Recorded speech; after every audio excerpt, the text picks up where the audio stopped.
हरिओम प्रिय दर्शकों, यदि आपकी मकर राशि या मकर लग्न है तो इस वीडियो को पूरे ध्यान से देखिएगा, समझिएगा, क्योंकि इस वीडियो में हम समझने वाले हैं, जैसे कि आपने थंबनेल में पढ़ा, अब क्या होगा 25 मार्च से। 25 मार्च से प्रिय दर्शकों जो ग्रह स्थिति बनने जा रही है, जो ग्रह स्थिति में परिवर्तन होने जा रहा है, उसका प्रभाव आपके जीवन में विशेष रूप से पड़ने वाला है। क्योंकि ये जो ग्रह है आपके जीवन में बहुत ज़्यादा महत्वपूर्ण है।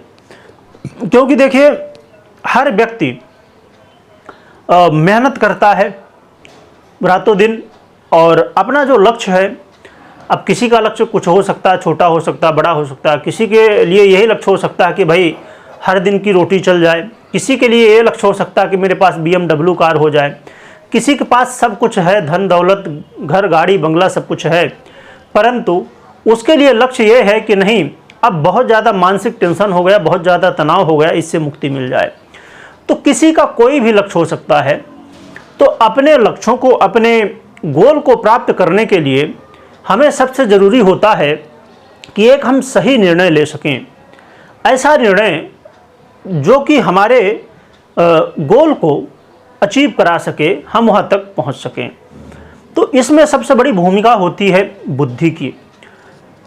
वही बुद्धि के अधिपति ग्रह बुध अब अपना राशि परिवर्तन करने जा रहे हैं। प्रिय दर्शकों, ये 25 मार्च को अपना राशि परिवर्तन करेंगे और मीन राशि को छोड़ के और मेष राशि में गोचर करना प्रारंभ करेंगे। एक संयोग ही है कि मीन राशि जो देवगुरु बृहस्पति की राशि है, उसको उन्होंने छोड़ के और मंगल की राशि मेष राशि में गोचर करेंगे। परंतु जहां पर अब गोचर करेंगे मेष राशि में, वहां पर देवगुरु बृहस्पति पहले से ही गोचर कर रहे हैं। तो अभी तक देवगुरु बृहस्पति की राशि में थे, अब देवगुरु बृहस्पति के साथ युति करेंगे। तो जब देवगुरु बृहस्पति के साथ प्रिय दर्शकों बुध युति करेंगे, इससे एक राजयोग का निर्माण होगा, जिसे ज्ञान योग कहा जाता है। और ये ज्ञान योग आपके जीवन में बहुत कुछ देने वाला होगा। क्या आपके जीवन में देगा, क्या आपके लिए इसका महत्व है, क्या शुभ परिणाम है, क्या सावधानी रखनी है, क्या उपाय करने, सब हम जानेंगे। आइए सबसे पहले समझते हैं कि आपको शुभ परिणाम क्या मिलने वाले हैं। तो प्रिय दर्शकों, सबसे पहले मैं बता दूं कि आप अपने जीवन में कोई भी, क्योंकि 7.5 से आप परेशान थे, तो बहुत सारी अड़चनें, बहुत सारे कामों में रुकावटें आई और आ रही हैं, और आपने बहुत मेहनत की, बहुत कुछ किया, परंतु उतनी सफलता नहीं मिली जितनी मिलनी चाहिए। तो अभी ये समय तो छोटा है, क्योंकि बुध का परिवर्तन लगभग 20 से 22 दिन होता है, कभी कभार थोड़ा आगे पीछे हो जाता है, परंतु ज़्यादातर यही समय होता है। तो ये समय छोटा तो है, परंतु कहते हैं ना कि एक डूबते हुए, अब कोई व्यक्ति पानी में डूब रहा है, उसके लिए तिनका ही बहुत महत्वपूर्ण है। तो ये आपके लिए छोटा समय है, परंतु हाँ, इसमें बहुत कुछ किया जा सकता है। क्योंकि इस समय प्रिय दर्शकों आपको भाग्य का साथ मिलेगा, जिससे जब कहते हैं ना कि हम कर्म तो बहुत कर रहे हैं, मेहनत तो बहुत कर रहे हैं, परंतु सफलता नहीं मिलती। तो कई बार ये भी कारण होता है कि आप सही वर्क नहीं कर रहे हैं, मतलब जो काम करना चाहिए सफलता के लिए वो नहीं कर रहे हैं, या तो कई बार भाग्य का साथ जब नहीं मिलता तो हम वो काम पूरा नहीं कर पाते हैं। तो इस समय भाग्य का साथ मिलेगा, जिससे संभावनाएं ज़्यादा बढ़ जाएंगी कि आपके बहुत सारे काम बनेंगे। साथ में प्रिय दर्शकों, भगवान के प्रति रुचि, इस समय तीर्थ यात्रा करने का, भगवान के दर्शन करने का मौका मिलेगा। इस समय आपके पिता के जीवन में कुछ बड़े बदलाव, कुछ अच्छे बदलाव हो सकते हैं। उनके स्वास्थ्य में, उनके लाइफ में कुछ अजीब हो सकता है, स्वास्थ्य लाभ हो सकता है।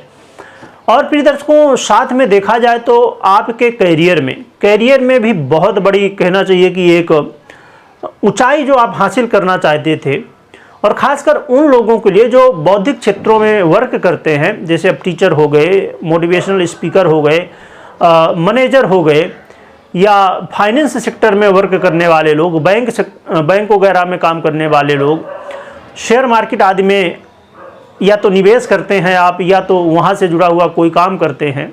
ऐसे बहुत सारे क्षेत्र, और जो स्टूडेंट हैं, या ऐसे बहुत सारे लोग हैं।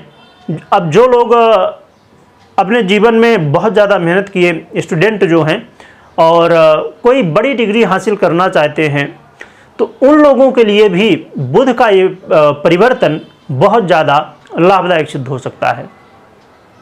साथ में प्रिय दर्शकों, आपके जीवन में एक महत्वपूर्ण विषय था, कहना चाहिए कि अब 7.5 तो ठीक है, अब 7.5 भाई अभी आई है, पूरी होगी, 30 साल फिर आएगी 30 साल बाद। तो ऐसे कई ग्रह स्थितियाँ कुछ अच्छी तो कुछ बुरी चलती रहती हैं। तो यहाँ पर अब हमको समझने वाली बात क्या है, मैं अभी ही बता देता हूँ लास्ट में बताने की जगह, कि आप अपनी जन्म कुंडली में हमेशा चेक किया करिए। कुछ लोग कन्फ्यूज होते हैं कि भाई हम बहुत सारी वीडियो देखते हैं और इससे कुछ होता नहीं है। होता कब नहीं है कि अब जैसे आपने मुझसे सुना कि करियर में बहुत कुछ बदल जाएगा, परंतु पता चला कि आपकी जन्म कुंडली में बुध पीड़ित है, या जिसकी राशि में इस समय गोचर करे मंगल की, वही पीड़ित है। क्योंकि जब राशिपति कमज़ोर हो जाता है तो उसका प्रभाव भी पड़ता है। या देवगुरु बृहस्पति के साथ युति कर रहे हैं तो वो नीच के हैं देवगुरु बृहस्पति, तो फिर समस्याएं बन जाएंगी। तो इसी तरह प्रिय दर्शकों, हर ग्रह की स्थिति होती है, तो ज़रूर हमें चेक करनी चाहिए। हमेशा जो भी आप वीडियो देखते हैं उसमें जिस ग्रह से संबंधित लाभ आपको या हानि जो भी गिनाया जा रहा, बताया जा रहा है, तो उसमें अपनी जन्म कुंडली में उस ग्रह को जरूर चेक करिए। साथ में ग्रह के साथ में दशाएं, महादशा, अंतरदशा, प्रत्यंतर दशा, सूक्ष्म दशा, प्राण दशा, कौन सी दशा कैसी चल रही, उसमें कौन से ग्रह का क्या प्रत्यंतर है, अंतर है, जो भी है, उन्हें आपको चेक कर लेना चाहिए। आइए आगे बढ़ते हैं। तो आपके जीवन में एक महत्वपूर्ण पहलू था कि सुख शांति इस समय खो चुकी थी पूरी तरह से। तो ये समय होगा जिस समय आपके सुखों में थोड़ा वृद्धि देखने को मिलेगी, पहले से बेहतर स्थिति सुखों में देखने को मिलने वाली है।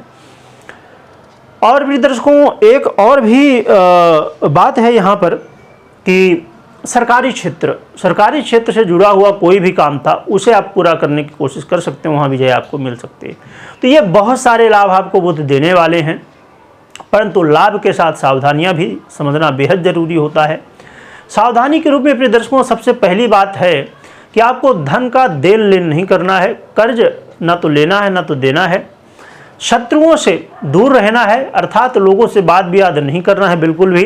अपने वाणी में संयम रखिए और अपने स्वास्थ्य का विशेष रूप से ध्यान रखना होगा। स्वास्थ्य जनित समस्याएं, कई बार संभावना इस समय की चमड़ी से संबंधित समस्याएं हो सकती हैं, या वाणी से संबंधित समस्याएं, गले से संबंधित समस्याएं हो सकती हैं, या पेट से संबंधित समस्याएं हो सकती हैं।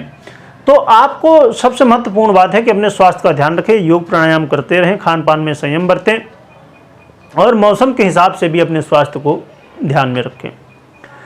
तो ये कुछ महत्वपूर्ण बातें थी जो कि आपको ध्यान में रखनी चाहिए प्रिय दर्शकों। अब हम उपाय की बात करें तो उपाय के रूप में प्रिय दर्शकों, आप हनुमान जी की आराधना कर रहे हैं, बस उसी को बहुत अच्छे ढंग से करिए, थोड़ा और बढ़ा दीजिए। यदि आप हनुमान चालीसा के 5 पाठ कर रहे थे तो 11 पाठ कर दीजिए। आप हनुमान जी के दर्शन शनिवार करने जाते थे तो हर दिन जाइए। आप राम नाम का यदि जप करते थे 1 माला तो 5 माला कर दीजिए। बस जो आप पूजा आराधना कर रहे थे हनुमान जी की, या जो भी पूजा आराधना, उसे आप बढ़ा दीजिए। और एक और भी अलग से उपाय और भी कर सकते हैं। हनुमान जी की आराधना तो आपको करना ही है, भगवान गणपति के मंत्रों का जप कर सकते हैं और भगवान गणपति को दुर्वा चढ़ा सकते हैं। विशेष रूप से बुधवार को यदि हर दिन कर सके तो बहुत ही अच्छी बात है, क्योंकि आज के समय में तो देखा जाए तो इसे तो हर जगह मिलता है। हाँ, अब आप यदि भारत के बाहर हैं तो कई जगह फिर नहीं मिल पाता है, क्योंकि मेरी जब बात होती है तो लोग बताते हैं कि वहाँ पर हर चीज़ें नहीं उपलब्ध होती हैं। यदि उपलब्ध है तो ज़रूर चढ़ाएं, और यदि दुर्वा न उपलब्ध हो तो भगवान गणपति के मंत्रों का जप कर ही सकते हैं आराम से, उसमें कोई समस्या ही नहीं है। तो ये आप करें और कमेंट में ओम गंगणपते नमः या जय गणेश भगवान और जय बजरंगबली लिखिएगा, और लिखने के साथ स्मरण करिएगा, बोलिएगा भी। वीडियो देखने के लिए बहुत बहुत धन्यवाद।